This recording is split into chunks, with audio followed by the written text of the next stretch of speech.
Hello guys! Alam niyo ba kung ano lulutuin ng lola nyo? Hindi ako magluluto ngayon. Gagawa ako ng biologic na gamot. So, turuan kayo ng lola nyo. Oh my God! Ayan, ang lola nyo. Magluluto siya ng biologic na gamot. Ayan.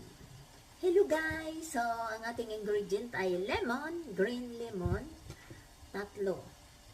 At unting loya. Tapos, honey. Dahil ang lola nyo ay may ubo-ubo pang kunti. So, ang lola nyo gagawa ng biologic. So, ayun na guys. Huwag papunta doon. Sige. Sige guys. Ayan. Ayan na, nagpakulo na ko. So, ito hinugasan ko na.